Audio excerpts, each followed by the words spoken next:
Shalom à vous, bien-aimés. Nous sommes très heureux de vous retrouver sur ce plateau dans le cadre de notre émission C'est mon témoignage. Alors, pour ceux qui n'ont pas pu suivre le premier numéro, C'est mon témoignage est une émission qui a pour but de partager notre conversion, notre rencontre avec Christ, ainsi que le parcours que nous avons en tant que chrétiens, mais également l'impact que cela a pu apporter dans notre vie en général. Alors, dans le cadre de ce deuxième numéro, nous avons le privilège d'avoir avec nous cet après-midi un frère dans la foi qui s'appelle Irénée Marcel, avec qui nous prendrons soin cet après-midi de partager son témoignage.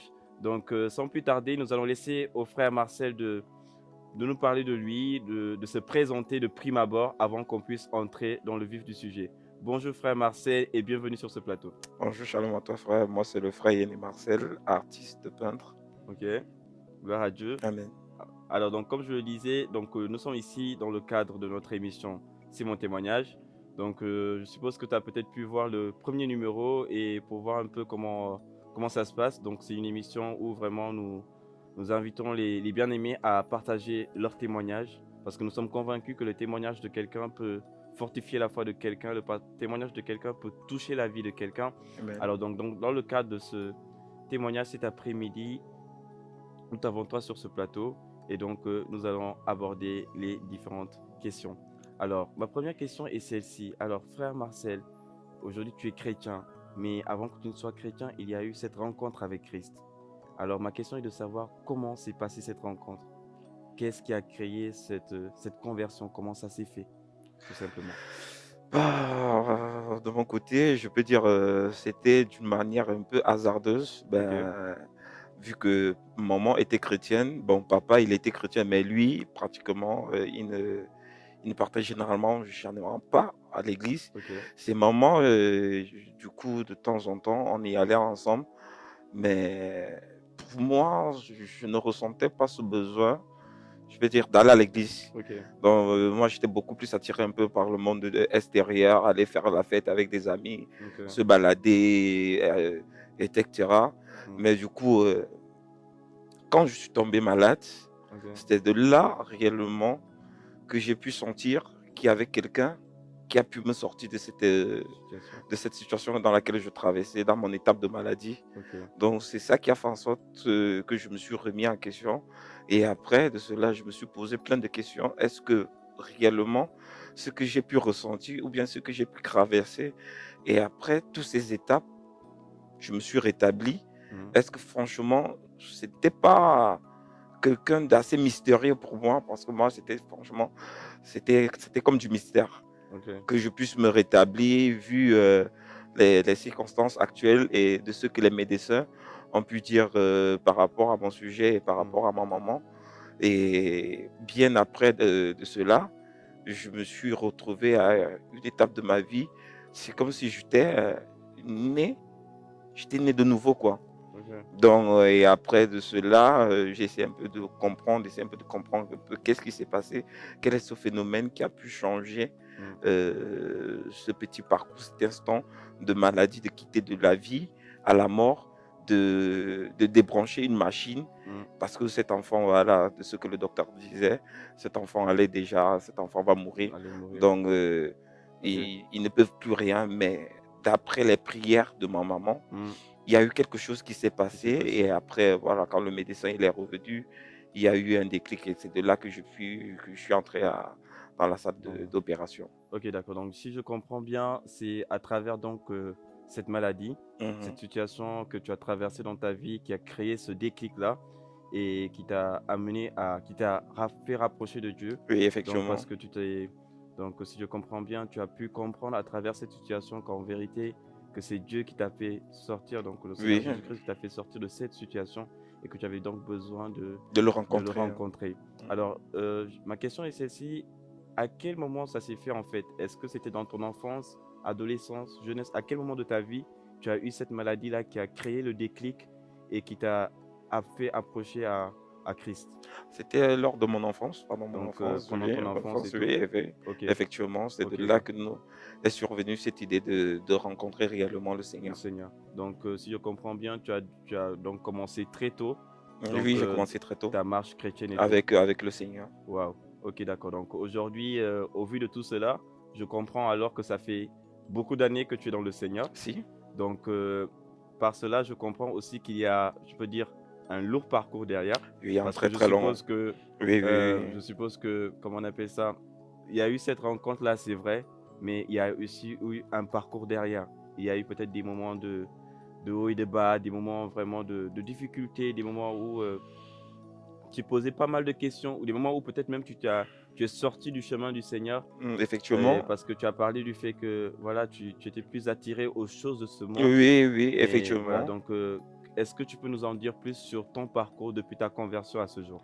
Oui, après ma conversion, après cela, Mmh. donc du coup, après bon, ma guérison, OK. je suis un peu rentré encore dans le monde, donc du genre, retomber dans la fête, alcool, femmes, sexe et tout ce qui va avec.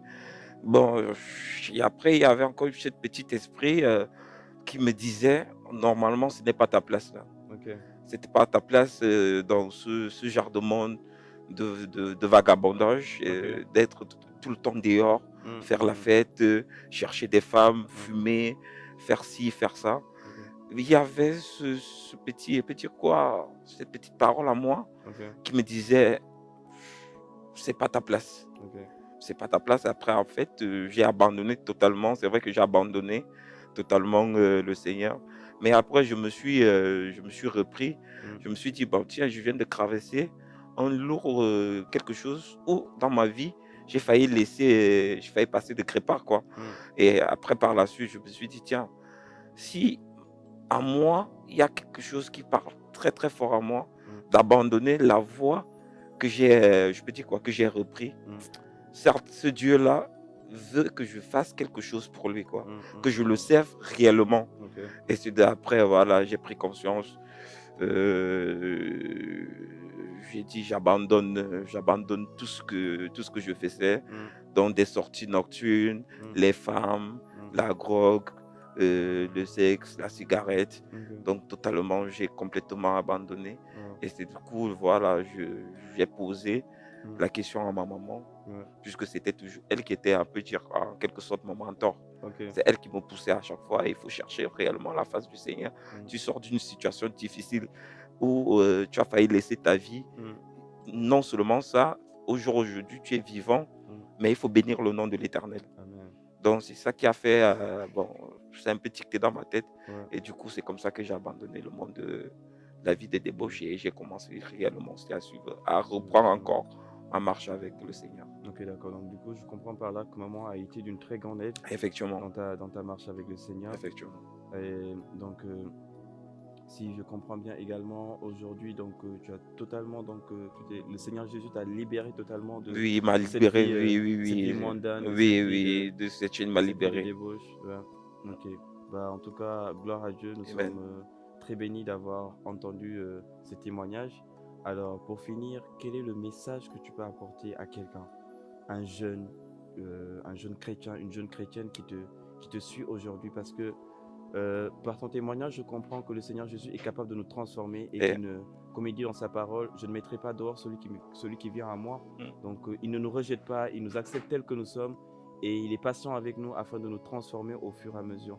Alors, toi, personnellement, au vu de ton témoignage, au vu de ton parcours, quel est le message que tu peux apporter à quelqu'un? Qu'est-ce que tu peux dire à quelqu'un qui, non seulement peut-être se sent trop sale pour venir à Christ, quelqu'un qui peut-être se dit, non, là, maintenant, c'est bon, vaut mieux que je m'attache aux choses de ce monde. Quel est vraiment ce message que tu peux apporter à quelqu'un? bon, ce que je peux dire à quelqu'un, Mmh. mon message pour finir, c'est que la main de l'Éternel n'est ni courte pour pouvoir changer une situation. Amen. Il l'a fait pour moi, certes, il peut aussi le faire avec quelqu'un d'autre. Mmh. Certes, nous sommes jeunes aujourd'hui, on a pleinement la vie devant nous, mais il faut qu'on se dise un truc, après ce passage sur terre, nous rendrons tous compte de ce que nous avions vécu sur terre. Mmh, Mais mmh, à travers mon témoignage, mmh, j'ai franchement eu la main de l'Éternel. J'ai franchement senti qu'il y avait quelqu'un mmh. qui était là pour moi, qui Gloire à a Dieu. pu me relever Mmh. dans cette situation, Amen. qui a pu me donner, je peux dire quoi, peu importe ce que le médecin a dit, Mmh. ce que les hommes ont dit, Gloire mais à il y a Dieu. eu une personne qui a pu dire quelque chose encore. Mmh. Donc, j'ai pu continuer à vivre Mmh. grâce à cette personne. bien C'est pas sûr. grâce à un homme, vu que nous, les médecins Mm. sont comme moi, sont aussi comme eux aussi, bon, tout, et ce sont des gens La qui ont fait des vérité. écoles.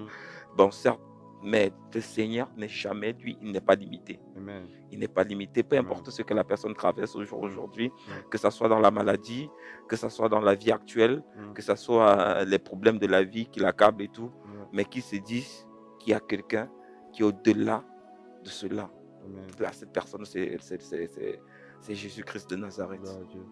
Alléluia. Amen. Alors, bien-aimés, nous arrivons à la fin de notre émission. Alors, comme vous avez pu le comprendre au travers du témoignage de notre frère Marcel, le Seigneur Jésus-Christ transforme, il guérit également.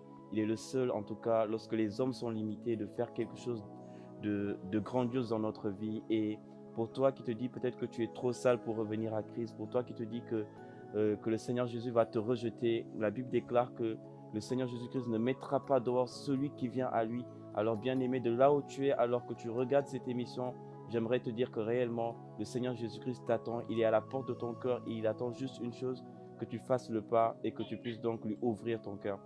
Alors nous arrivons à la fin de notre émission.